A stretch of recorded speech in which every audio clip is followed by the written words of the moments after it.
ఇప్పటికొక తేడా ఉంది. 2014కి అతను పవర్ రుచి చూడలేదు, ఫస్ట్ టైం డైరెక్ట్ గా ప్రతిపక్ష నాయకుడు అయ్యాడు.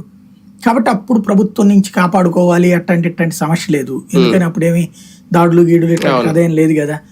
2019 తర్వాత కూడా ఆ ప్రాబ్లం ఏం రాలేదు, ఫస్ట్ టైం ఈ ప్రాబ్లం వచ్చింది. కాబట్టి ముందు ఇంకోటి, అప్పటితో పోల్చుకుంటే ఇప్పుడు ప్రతిపక్ష పాత్ర చాలా గట్టిగా పోషిస్తున్నట్టు జగన్మోహన్ రెడ్డి. 14-19తో పోలిస్తే అప్పుడు నెలకోసారో 2 నెలలకోసారో ఒక 48 గంటల దీక్షతో కాలక్షేపం నడిచేది, అంతకు మించి ఏం జరిగేది కాదు.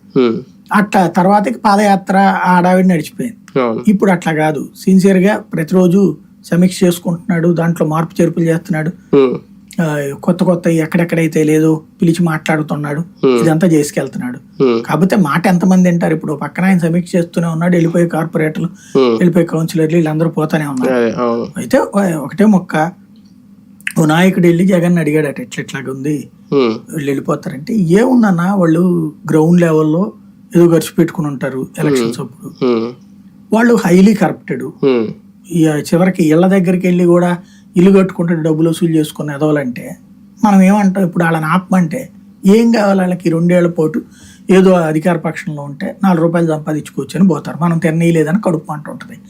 మనం ఇప్పుడు ఆగండి అయ్యా అంటే నెల నెల వాళ్ళు సంపాదించుకునేది మనం వేయాలా? ఎంతమందికి ఇస్తాం, ఎన్ని కోట్లు ఇస్తాం?